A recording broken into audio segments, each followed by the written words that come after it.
Eclesiastes 3, verso de número 11.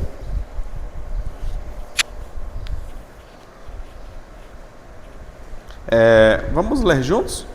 Eclesiastes 3, 11.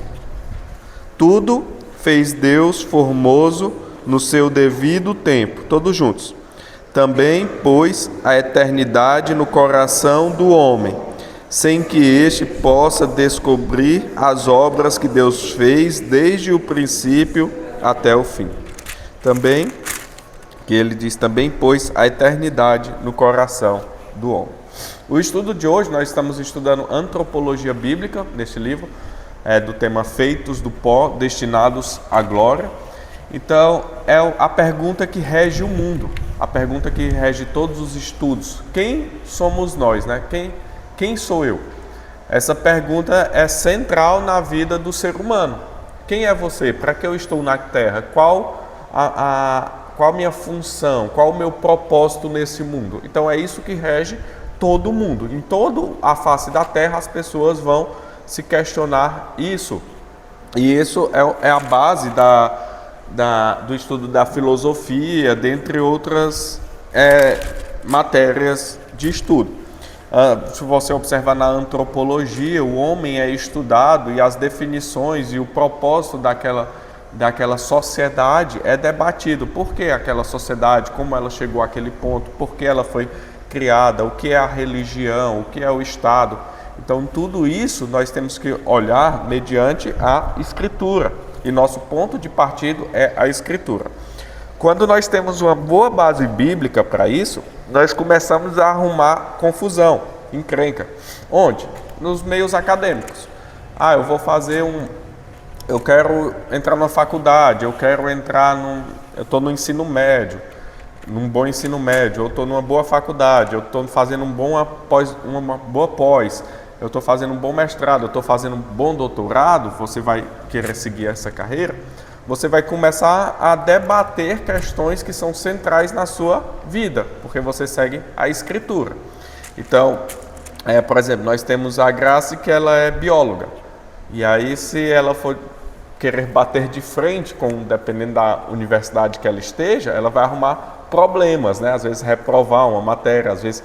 Por quê? Porque o sentido da biologia, que a biologia dá, a visão da biologia para com o homem, é diferente da nossa concepção de como o homem foi criado.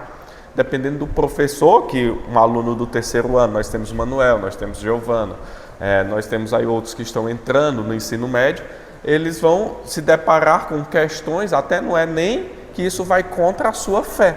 E aí, como é que eles lidam com isso? O que é que eu boto lá no Enem? Eu respondo A, B, C, D ou E. Na pergunta de como se deu origem ao homem. Então, isso é algo que nós devemos ter sempre em mente. E quando nós temos uma base bíblica, a gente começa a entrar nessas dificuldades. Então, isso é algo bem relevante para o nosso estudo. Então, hoje, na aula, se eu não me engano, capítulo 4, nós vamos ver o homem como um ser religioso. A definição do homem na ciência que nós observamos é o homem sapiens, né? O homem que tem sabedoria, o homem que pensa. E aí agora nós vamos ver uma definição do homem como um homem religioso, o homem como um ser religioso. O ser humano é mais do que um animal racional. Nós falamos isso nas outras aulas. Não é bom nós pensarmos, e nem é correto nós pensarmos, o homem como simplesmente um animal racional. Qual a diferença sua para um cachorro? A diferença sua para um cachorro é que você raciocina, é que você consegue fazer cálculos na sua mente e traçar um raciocínio que vai te fazer pensar melhor, que vai te fazer conduzir sua vida de uma melhor forma. Já um cachorro, um gato, ele não tem essa capacidade de raciocinar, ele não tem a capacidade de agir como um ser humano. Então a única diferença nossa no reino animal é que nós somos racionais, a gente raciocina para tomar uma decisão. Aí nós observamos também que uma característica exclusiva nossa, e nesse estudo também diz, do capítulo 4, é a religiosidade. Nenhum outro ser, nenhum outro animal, nenhum outro ser que Deus criou, não vou falar assim nenhum outro animal, porque nós não somos animais, né? Mas nenhum outro ser que Deus criou, ele é um ser religioso, ele tem religião. Você não vê um gato prostrado, adorando. Você não vê um cachorro, você não vê um golfinho, você não vê um chimpanzé construindo um altar e se prostrando naquele altar e levando oferendas para aquele altar. Alguém já viu um cachorro fazendo isso? Na sua casa juntando assim um punhado de pedra e se prostrando? Não. Isso é algo do homem. Veja, desde a antiguidade, o que é que o homem faz? Ele erige um altar, seja em qualquer lugar do mundo, e ele se prostra diante daquele altar e leva oferendas para aquele altar. Se você for ver os incas e os maias aqui na América, se você for ver os indígenas, se você for ver na África, se você for ver na Índia, todo lugar tem essa religiosidade. E aí você vai ver isso há mais de 4.000 anos, há mais de 3.000 anos, há mais de 2.000 anos. As pessoas se prostrando diante de um altar, mas você nunca vai ver registros de animais fazendo isso. Por quê? E aí é uma questão que nós não somos animais como eles, segundo a ciência, então por que não há esse sentido religioso no animal? E aí a ciência e a antropologia humanista vai dizer vai responder de várias formas, né, sobre o que é a religião no homem, já que nós somos racionais, isso é uma criação nossa, é algo da nossa mente para suprir alguma necessidade que os outros animais não têm.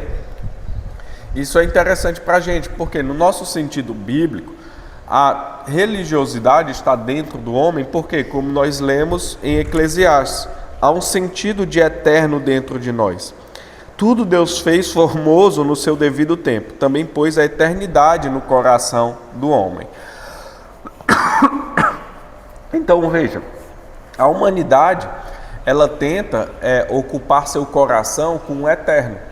Veja, há vários estudos, várias formas, vários pensamentos, e no passado também, de o homem querer ser eterno, a viver eternamente. O mundo, a ciência, ela batalha para que o homem não morra.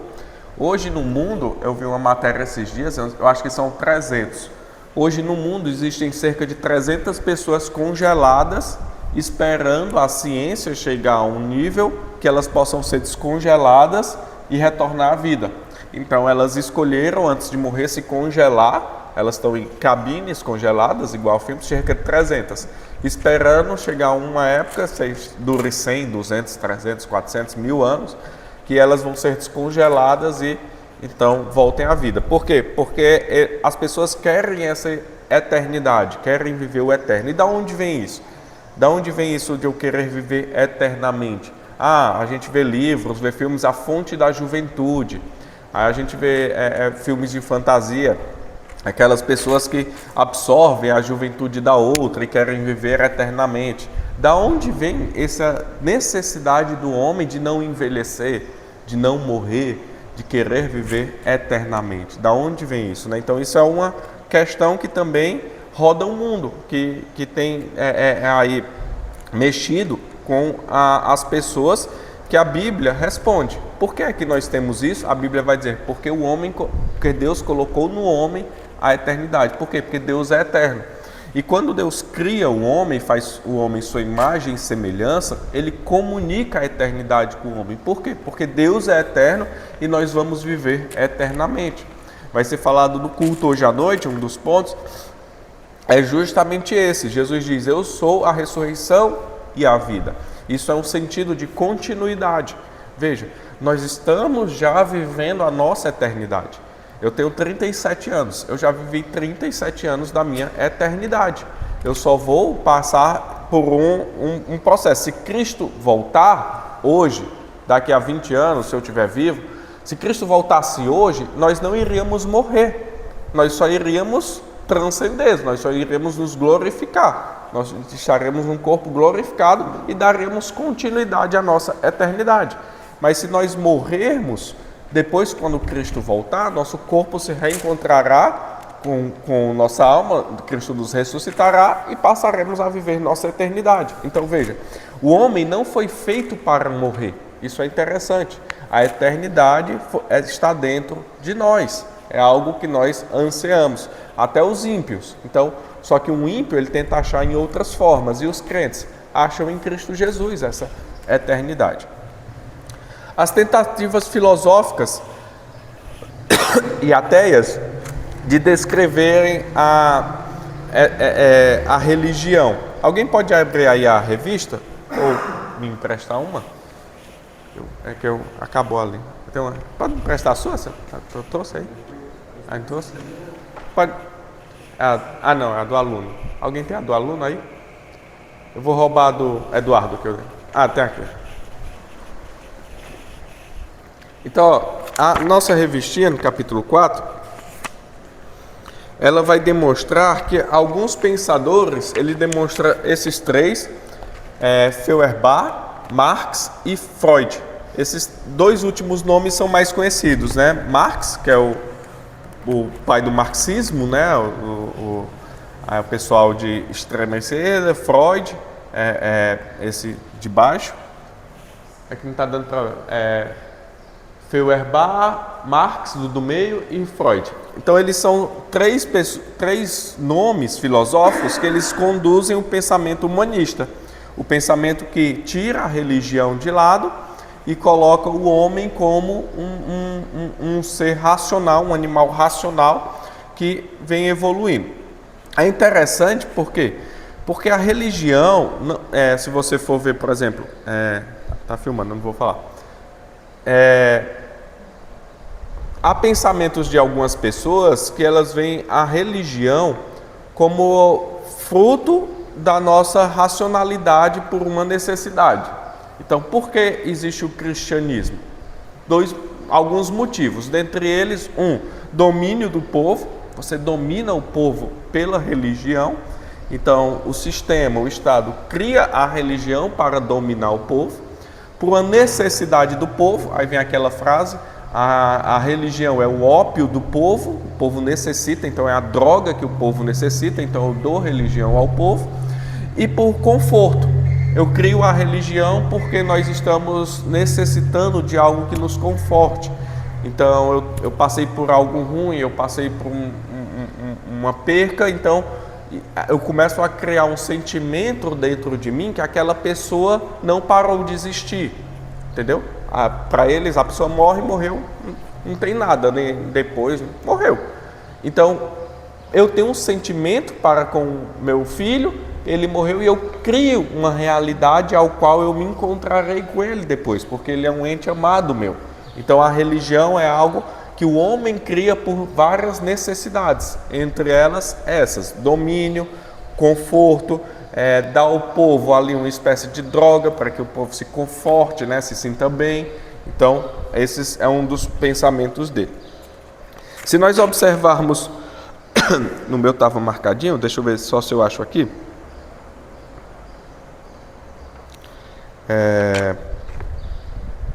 Alguém trouxe a revista, pode achar um desses nomes aí? Que está aqui. Aqui, olha o que ele diz em nossa revista, que não foram poucos, porém, os estudiosos que enxergaram a religiosidade humana como mera convenção, como algo fabricado, privado de qualquer fundamento objetivo. Ludwig Feuerbach, por exemplo, atribuiu o fenômeno religioso ao medo. Então, Feuerbach, esse primeiro, lá de cima, ele atribui o fenômeno religioso ao medo. Os homens têm medo, então eles criam a religião para se protegerem do medo. Medo do quê? Medo do futuro, medo da morte, algo que te dá medo. Alguns estudiosos também, humanistas e também cristãos, vão observar que as sociedades, elas são conduzidas por alguns sentimentos. Um desses sentimentos é o medo.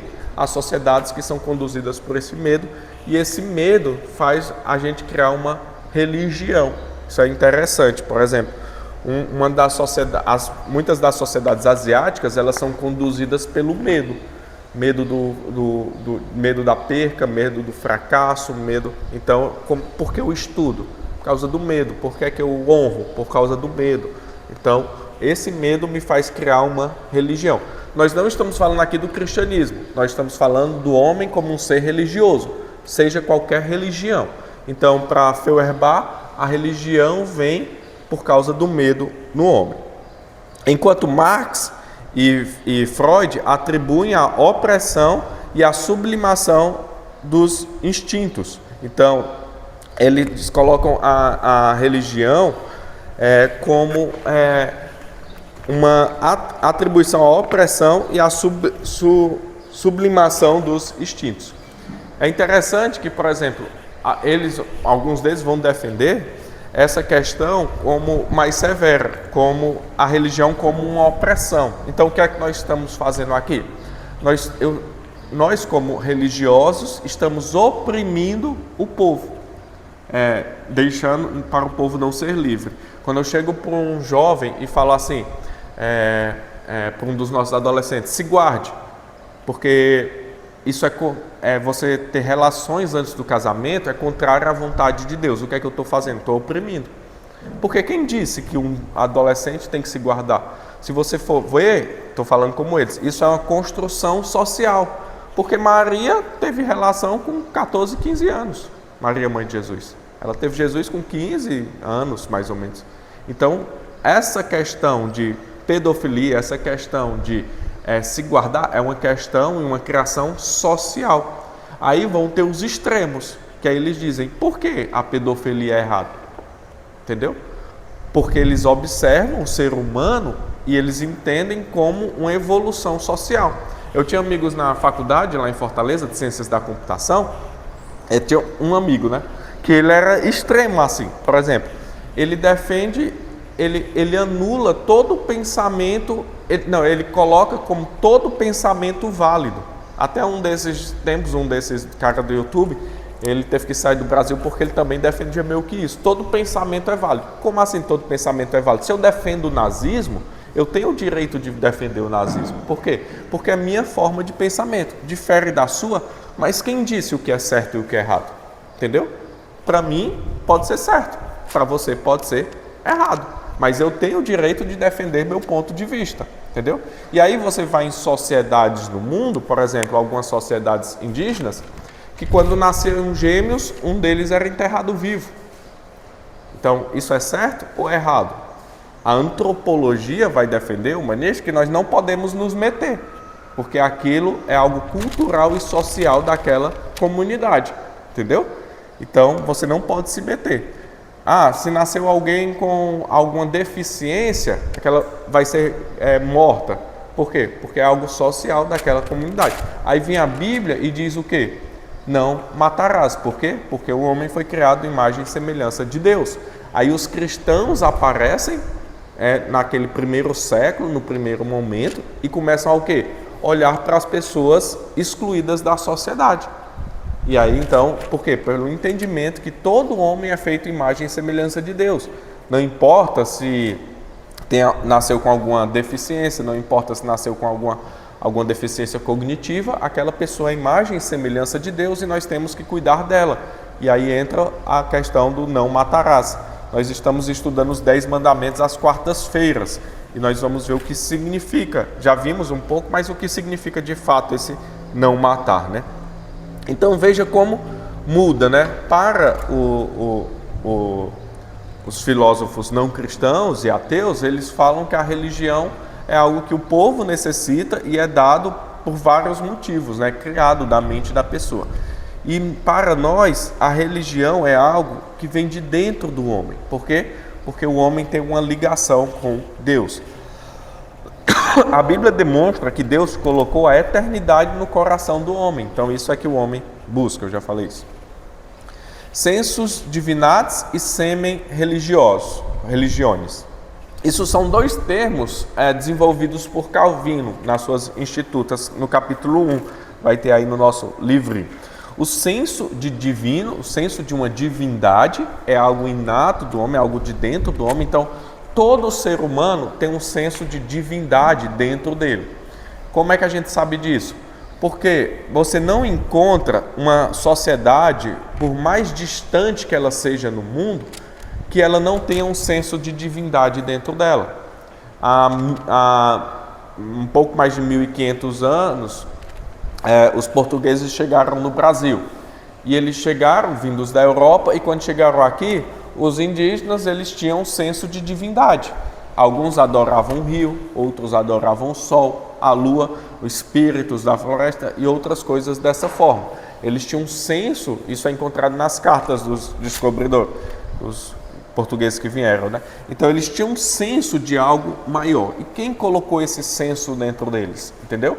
Uma sociedade que estava distante. Você vai numa sociedade lá nas ilhas, pro lado da Austrália, Indonésia, eles têm um senso de divino. Eles adoram algo, eles observam algo como algo maior.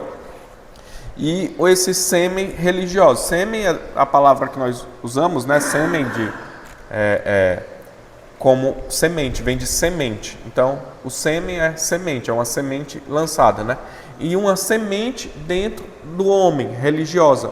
Deus colocou uma semente religiosa dentro do homem. Então, Calvino trata essas duas coisas que está dentro de todo o ser humano.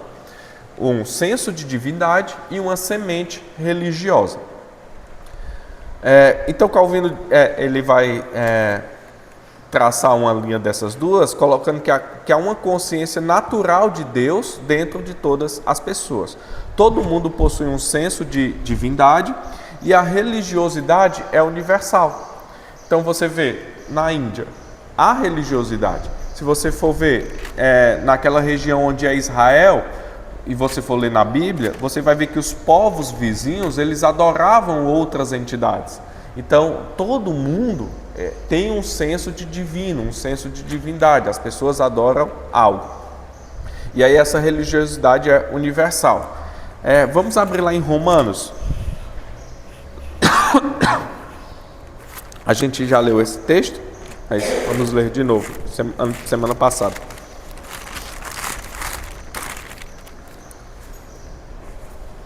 Eu vou ler, 18 a 23. Alguém pode abrir também Atos 17 e Salmo 19. Diz assim, Romanos 1, 18 a 23. A ira de Deus se revela do céu contra toda impiedade e perversão dos homens que detêm a verdade pela injustiça. Porquanto que de Deus se pode conhecer é manifesto entre eles, porque Deus lhes manifestou. Porque os atributos invisíveis de Deus, assim como o seu eterno poder, como também a sua própria divindade, claramente se reconhecem desde o princípio do mundo, sendo percebidos por meio das coisas que foram criadas. Tais homens são, por isso, indesculpáveis, porquanto, tendo conhecimento de Deus, não glorificaram como Deus, nem lhe deram graças, antes se tornaram nulos em seus próprios raciocínios, obscurecendo-se-lhes o coração insensato. Inculcando-se por sábios, tornaram-se loucos e mudaram a glória do Deus incorruptível em semelhança da imagem de homem corruptível, bem como aves, quadrúpedes e répteis. Paulo está traçando aqui aos romanos uma ideia de que ninguém é indesculpável. A gente se converte, a gente está na igreja, a gente começa a pensar, mas coitadinho daquele pessoal que nunca escutou o evangelho. Coitadinho daqueles indígenas, coitadinho daquele povo que está lá do outro lado do mundo. Está com pena? Vira missionário e vá pregar o evangelho lá. Porque eles estão condenados. É isso que Paulo está dizendo. Mas eles nunca escutaram. Condenados. Condenados. Por quê? Paulo diz que é indesculpável. Porque aquilo que Deus ele se manifesta a todos os homens. Por como? Através da natureza. Então veja, os povos antigos, você vai ver, eles adoram o sol, adoram a lua, adoram um homem com forma de pássaro, adoram um rio. Aí Paulo diz o quê? Eles pegaram a forma de um Deus incorruptível e transformaram em um ser corruptível, passando de adorar Criador para adorar criatura, por isso eles são indesculpáveis. Então, esse é o sentido que Paulo está falando aqui. Na face da terra não tem ninguém desculpável, porque Deus se revela a todo mundo, seja pela natureza, seja pelas escrituras. A forma que Deus se revela pela natureza, a revelação natural, ela serve somente para condenação. Aquelas pessoas que a salvação chega a elas, vem através das escrituras. Por quê? Porque a revelação natural, a natureza, ela não revela Cristo, ela não revela a salvação, ela só revela que há um Deus e revela para a condenação. E a escritura revela Cristo, que nos dá a salvação. Então, o que nós devemos fazer? Missões. Missões, incentivar missões. Para quê? Para que os povos sejam alcançados e os filhos de Deus, onde quer que eles estejam, sejam alcançados pela palavra do Senhor. É isso que Paulo começa tratando em Romanos. E aí ele vai dizer, por causa disso, Deus entrega eles à imundície. Deus deixa eles fazerem o que eles querem. Atos 17, vamos observar lá. Alguém abriu? 22 a 28.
Só até aí.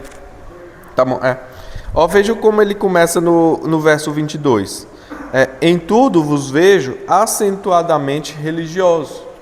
Então veja, ele está lá falando com os atenienses, ele está lá falando com os gregos, né? E fala, olha, vocês são religiosos. A religiosidade estava em outro povo, não nasce lá com os judeus, mas os atenienses, eles tinham vários deuses, e um deus para cada coisa. Eles tinham Deus de tudo, Deus da colheita, o Deus da chuva, o Deus da pré-colheita, o Deus da terra.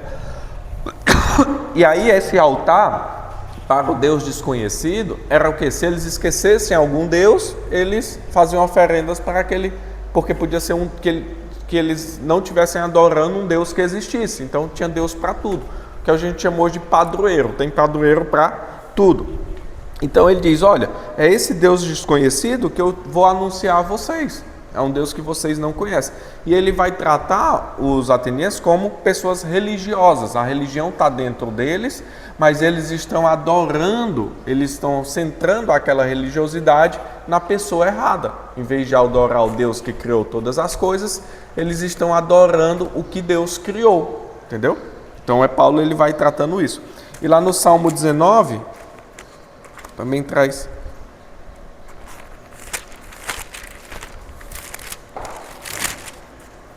Salmo 19, 1 a 4. Eu vou ler. Os céus proclamam a glória de Deus e o firmamento anuncia as obras de suas mãos. Um dia discursa ao outro dia, e uma noite revela o conhecimento à outra noite. Não há linguagem nem há palavras, e deles não se ouve nenhum som. No entanto, por toda a terra se faz ouvir a sua voz e as suas palavras até aos confins do mundo. Aí pôs uma tenda para o sol. Então veja, os céus proclamam e o firmamento anuncia Deus. Então a gente observa a natureza e vê que há um Deus. Então veja, Deus se revela através da sua revelação natural, e os homens têm esse senso de religiosidade dentro deles. Isso a gente observa em todo o mundo. Então há uma semente religiosa e há um senso de divino. As pessoas sabem que há algo que transcende, sabem que há algo maior que elas. Aí na segundo capítulo ele coloca a impossibilidade do ateísmo, 3 ilustrações, né? Aí ele usa outros 3 pensadores que se declaram ateus, mas em algumas de suas falas eles debatem com Deus, eles discutem com Deus e eles acabam afirmando Deus. Ele diz, Nagel, não quero que Deus exista. Tipo assim, ele é declarado ateu, ele diz que não acredita em Deus, e em uma de suas frases ele diz, eu não quero que Deus exista. Quer dizer, eu tenho um sentimento dentro de mim que quer anular a existência de Deus. Bardes, ele vai dizer, sinto falta de Deus. Ele diz, não, Deus não existe, eu sinto falta que exista um Deus. E o Wallace vai dizer, todo mundo venera algo. Então veja, é interessante porque os cristãos, os pensadores cristãos, eles vão colocar que o ateísmo, todo homem não tem um senso de religiosidade e um senso de divino. E o ateísmo diz o quê? Nós não temos religião e nós não temos Deus. Só que a religião é aquilo que conduz sua vida. Então o ateísmo se torna a sua religião. E o que você adora? Então o seu Deus é aquilo que você adora. Seja você mesmo, seja o que for. É um ídolo do seu coração. Então o ateísmo não é a falta de um ser para adorar. Porque o ateu, ele adora por vezes a si mesmo. O Deus dele reflete ele no espelho. Então ele adora algo. Então, o ateísmo nada mais é do que a tentativa de anular algo que é certo, a existência de Deus. Então, eu me declaro ateu por quê? Porque eu não quero me encontrar com Deus. Eu não quero estar diante de um Deus que talvez me condenaria, ou eu não quero ter esse sentimento de que um dia eu estarei em algo que não me agrada, porque eu quero anular aquilo, eu quero viver minha vida do jeito que eu quero. Ou eu pequei, ou eu tenho vergonha, ou eu tenho medo, então eu anulo a existência de alguém, eu me separo de alguém. Então o ateísmo ele vai ser isso. O ateísmo ele vai ser você constantemente anulando a quem você deve prestar contas. E aí você não quer prestar contas a ninguém, então eu tiro aquela pessoa, eu esqueço da existência dela. A gente observa, muitos ateus tinham uma vida religiosa. Então eles não conseguem lidar com uma dificuldade que tem, e aí eles anulam a religião da vida deles. Eles apagam Deus da vida deles. Só que sempre vem um pensamento como esse: sinto falta de Deus, eu quero que Deus... não quero que Deus exista, todo mundo venera algo. Por quê? Porque dentro dele há essa necessidade do eterno, dentro dele há um sentimento, um senso de divindade, dentro dele há uma semente religiosa e ele precisa estar ligado a algo. Vamos ver o Salmo 14, verso 1.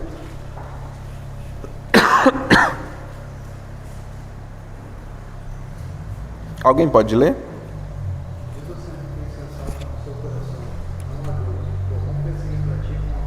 Então, diz o insensato ou diz o louco no seu coração, não a Deus. Aí o Salmo 53, 1. É a mesma coisa. Diz o insensato no seu coração, não a Deus. Corrompem-se e praticam iniquidade, já não há quem faça o bem. Então, veja, o insensato, o louco, ele diz, não existe um Deus. E aí o salmista coloca, eles praticam a iniquidade, eles praticam o que o seu coração ordena. Então, o Deus que eles querem servir é eles mesmos. E o interessante é que lá em Romanos, vamos abri-lo de novo lá em Romanos 1. Olha o que Paulo vai desenvolver depois daquele texto que a gente leu.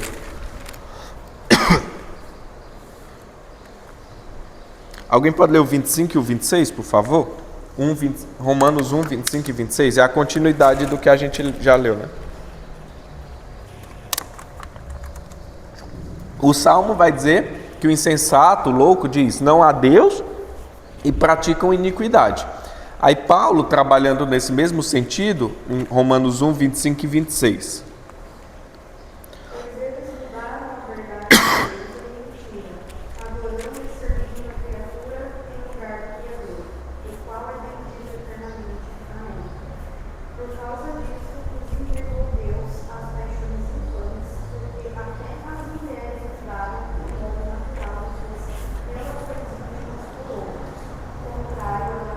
Ele vai dizer: semelhantemente os homens, também deixando o contato natural da mulher, se inflamaram mutuamente em sua sensualidade. E veja, o que é que isso aqui influencia? Ele diz: Deus que entregou eles às paixões deles. Deus soltou a rédea. É igual um cavalo, você domina um cavalo com a rédea. Deus nos protege, Deus nos domina pela sua graça, que é a rédea. E aí os homens, que Deus pega e simplesmente solta a rédea. Vai lá, façam o que vocês querem. Para quê? Para a própria condenação deles. Eles se condenam pelos seus próprios atos. E aí, veja, os homens dizem não a Deus. Por quê? Porque eles querem continuar nos seus pecados. Eu não quero prestar conta com ninguém. Eu não quero pensar que tem alguém que tem uma rédea me guiando. Eu não quero obedecer um mandamento. Eu quero obedecer meu coração. Eu quero obedecer o próprio Fabiano, esse Deus aqui. Então, isso é o ateísmo. O ateísmo, as pessoas sabem da existência de Deus, mas elas negam no seu interior todos os dias, como insensatos, como loucos, para se entregar às suas próprias paixões. Se nós formos ver a vida dos ateus mais famosos, Marx, Freud, dentre outros, você vai observar várias pecaminosidades. Entendeu?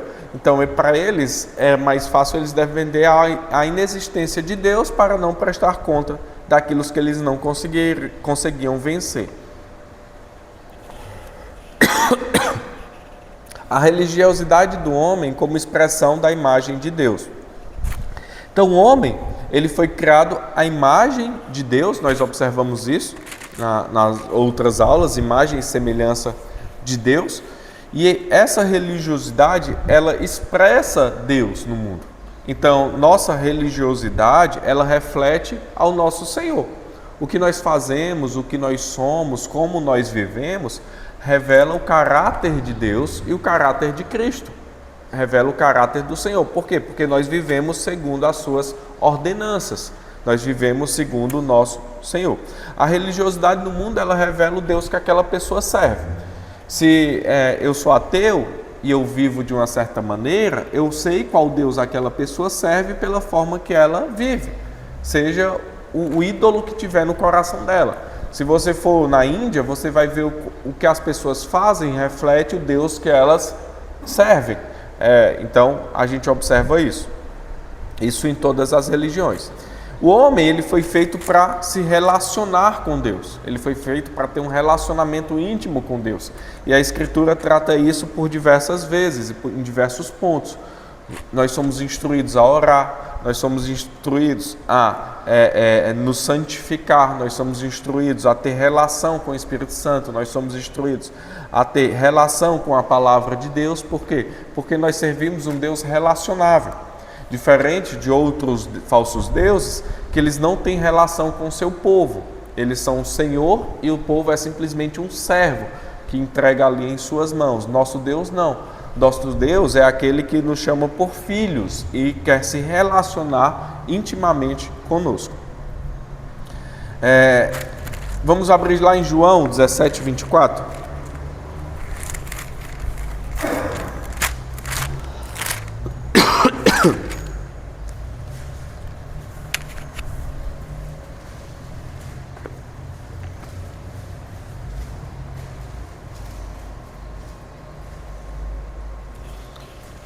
Alguém pode ler? João 17, 24.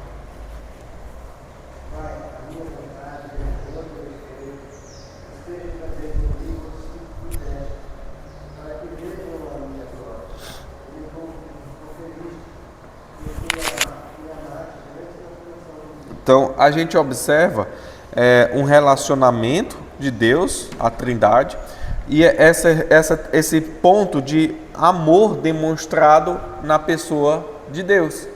Deus é amor e nós amamos. A gente demonstra esse senso, algumas características da nossa imagem, alguma característica de quem nós somos, do nosso ser interior, é demonstrado porque nós pegamos atributos de Deus. Deus é amor, por isso nós amamos. Porque eu amo meu cônjuge, porque eu amo meus filhos, porque Deus me amou.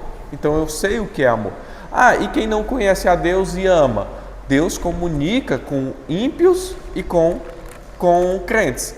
Deus, ele diz que faz nascer o sol sobre justos e injustos. Então Deus comunica amor, Deus comunica bondade, Deus comunica justiça com toda a terra. Mas isso é algo de Deus que nós refletimos. Então, no nosso entendimento, o ser humano, ele traz coisas dentro dele, inatas, que reflete o nosso Senhor, reflete o caráter de Deus.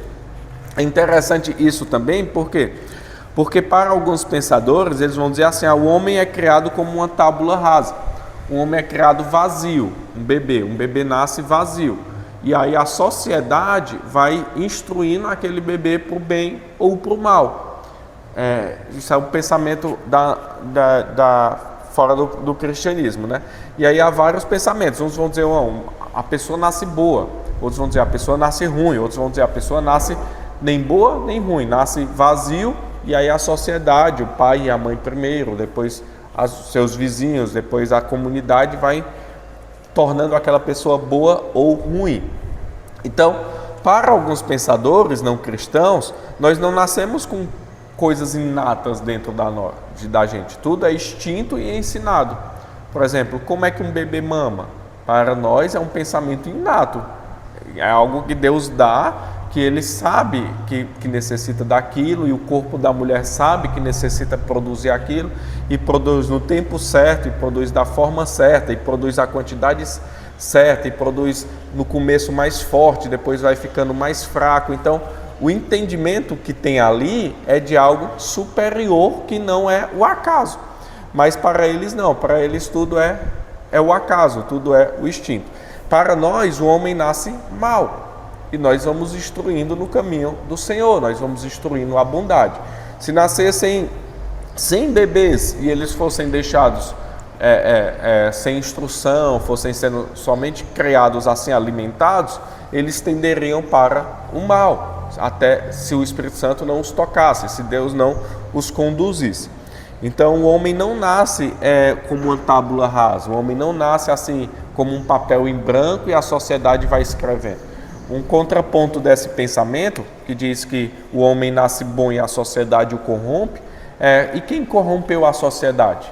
Se todo homem nasce bom, quem corrompe a sociedade, né? Então isso é um pensamento falho. Se eu nasço bom e a sociedade me corrompe, quem corrompeu a sociedade primeiro, né? Se todos nascem bom, então ia seguir um caminho bom.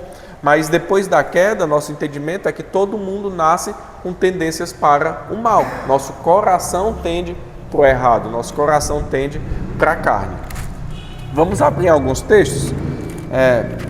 João 17, 24 a gente já leu. Salmo 8, 3 a 6.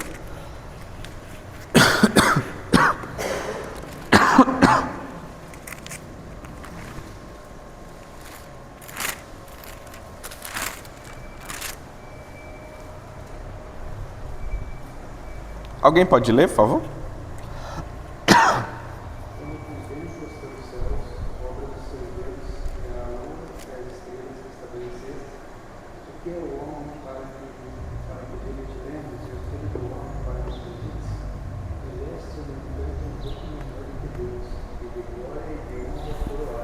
Então, aqui, como lá também os outros textos que estão aí, Gênesis e o que a gente leu em João, eles vão demonstrar essa ligação do homem com Deus. A religiosidade do homem como expressão da imagem de Deus. Então, nossa religião, quem nós somos, o que conduz a nossa vida, reflete Deus. Então, por que nós somos chamados cristãos? Cristãos é pequenos cristos, porque nós refletimos Cristo. Eu não me chamo de cristão só porque eu sou membro de uma igreja. Quando eu me chamo, eu sou o quê? Cristão. É porque eu estou dizendo o quê? Eu estou refletindo a Cristo. E aí nós conduzimos nossa vida segundo as Escrituras mandam. O fruto do Espírito, a forma que Cristo nos instruiu, como Deus nos fez, quais são os atributos de Deus, quem é Deus, qual é o caráter de Deus. Isso eu vou refletir com minha vida. Então, é assim que o salmista vê. Quem é o homem? Deus fez o homem pouco menor do que Deus. E de glória e honra o coroastes. Então, nós somos uma criatura de Deus, nós não somos animais racionais, nós somos uma criatura de Deus, feitos maior que toda a criação, maior que todos os outros animais, feitos menores, um pouco menores do que Deus, para o quê? Refletir Deus neste mundo. E aí a gente observou isso lá em Gênesis, no início de tudo, Gênesis 26 e 27. Também disse Deus: façamos o homem à nossa imagem, conforme a nossa semelhança. Tenha ele domínio sobre os peixes, as aves, os répteis e tudo mais. Deus os abençoou e disse: sede fecundos, multiplicai-vos, enchei a terra, sujeitai e a dominai. As ordenanças que Deus dá é demonstrando o seu caráter, é demonstrando quem Ele é. Então, Deus é aquele que domina, Deus é aquele que sujeita tudo a Ele. Deus é aquele que quer encher da glória a terra da sua glória. Então, essa é a nossa função. Nós levamos este estandarte de Deus e refletimos Ele através da nossa religiosidade. Concluindo, todos os seres humanos são seres religiosos na face da terra. Todos adoram Criador ou ídolos. Todo mundo na face da terra adora ou Criador ou criatura. Ou você adora quem te fez, ou você adora um ídolo que seu coração criou. A questão é quem você adora, como Paulo inicia lá a carta aos Romanos. Quem você está adorando? Criatura ou Criador? E assim, você deve examinar o que está adorando constantemente. Constantemente nós devemos sondar nosso coração, refletirmos em quem estamos adorando, quem está tomando as decisões principais da sua vida, quem é o ser, quem é o ídolo que te rege, é seu coração ou é o Senhor que criou todas as coisas?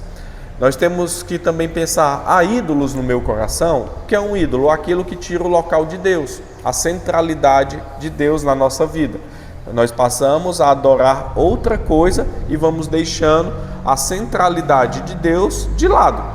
Seja o padroeiro, a colheita dos navegantes, do que for, isso está tirando a centralidade de Deus na minha vida. Seja um outro ídolo que meu coração criou. O que é que rege a tua vida? Isso é teu ídolo. Você tem cultuado ao Deus Trino? E aí, isso é um desenvolvimento interessante, que um professor meu gosta muito de falar. Nós somos teístas, trinitários e canônicos. Você tem cultuado esse Deus Trino? Como é que nós sabemos como cultuar o Deus Trino?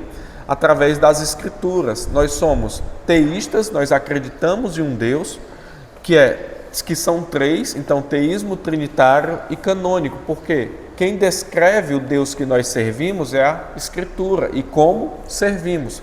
Quem vai dizer como eu sirvo a Deus não é eu. Eu acho que eu não preciso fazer isso assim, assim, assado. Isso é você está colocando seu coração como um ídolo. Como é que o Fabiano, como é que o Denner, como é que o seu Antônio deve fazer? Não é como eu quero, é como a Bíblia me instrui em fazer. Não é como o pastor Fabiano, não é como o diácono Denner, não é como o presbítero José diz. É como a Bíblia diz que eu devo fazer. E aí nós temos boas pessoas que nos conduzem ao entendimento correto da Bíblia, que às vezes a gente lê e não consegue compreender. Então nós temos nossos símbolos de fé, catecismo maior, breve catecismo. Nós temos a confissão de fé de Westminster, que o quê? Nos instrui a entender as Escrituras. E aí, lá em João 4, 23 e 24, a gente termina com esse texto. é onde está a nossa...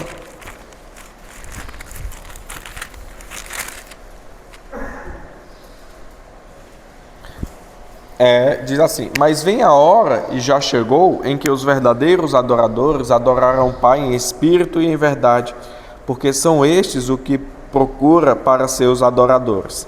Deus é espírito, e importa que seus adoradores o adorem em espírito e em verdade. É nós adorarmos com todo o nosso ser. Quando fala adorarmos em espírito e em verdade, é com todo o nosso ser, segundo Ele nos instrui.